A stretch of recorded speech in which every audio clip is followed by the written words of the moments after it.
So it's just off the cuff. I'm about to start posting these little Curt corner videos because people be asking me questions in my DMs a lot.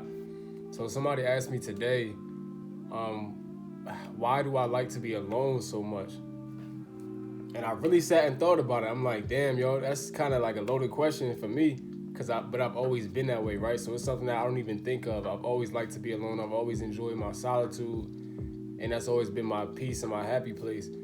But I think there's a few ways you could look at it. Like, for one, usually when people ask me about that, it's talking about relationships, right?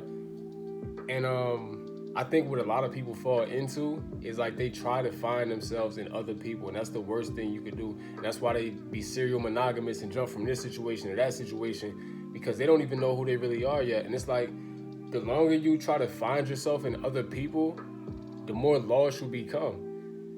Like, and you have to be very, very picky and selfish about the type of energy and people you have around you. Like, I be trying to tell people, like, yo, you can't just put your dick in anybody, son. Like, and women, you can't just let any nigga slide up in it. You feel what I'm saying? Like, I know freedom and agency and all that. We all got that, because I do it myself. But I feel like I'm wrong in a lot of ways when I do that.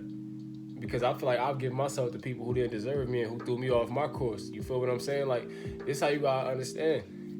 Anybody in your life, family, girlfriend, boyfriend, work partner, whatever, right? They're either an asset or they're a liability.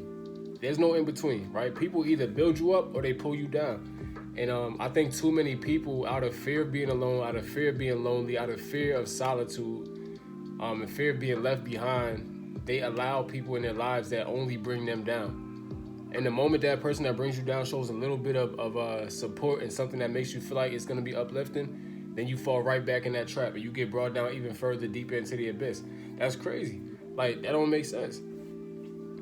I don't know, man. I feel like, for me, like, when I'm alone, like, it allows me to find out who I am, right? I know myself. Like, I look in the mirror. I can look in the mirror for 10 minutes and I won't get scared. Like, if you ask a lot of people, stare in the mirror for 10 minutes, they couldn't recognize what they see because they've never looked at themselves so hard. They don't know who they are.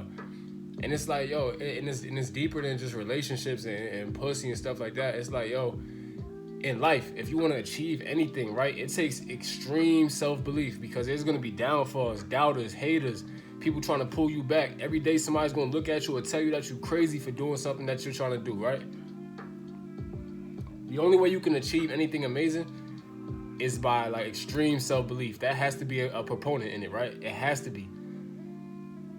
How can you believe in something and trust in something in somebody that you don't know? If you don't know yourself, how can you trust in yourself to accomplish whatever, right? It doesn't make sense logically. Just think about it. Like, you gotta know yourself. So for me, I spend time alone. It's like, yo, I know what I'm willing to accept, what I'm not willing to accept in any situation, romantic, business, friendship, family.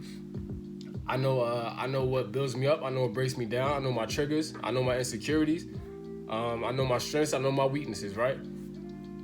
I know my reservation price, which is like, I know what when it hits a certain point, I know what will cause me to walk away for good, because this thing no longer serves me. So I can't deal with this no more. I'm out.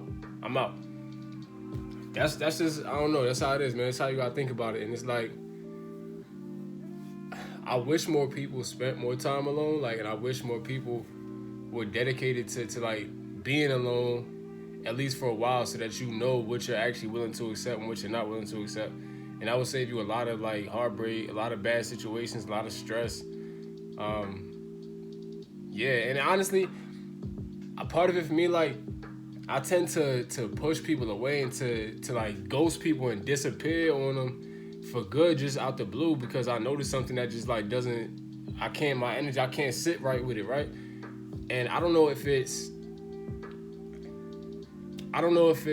a coping mechanism or if it's preemptive protection for myself. And it's probably both. Honestly, it's probably both. And I don't always think that's a good thing, but it's just the way I've always been. And I do try to be more vulnerable. I do try to open up, to connect to more people in like intimate ways. But I love me. I don't know. I really love me, so I'm gonna do more of these. But yeah, keep asking me questions, man. That was a good one, for real.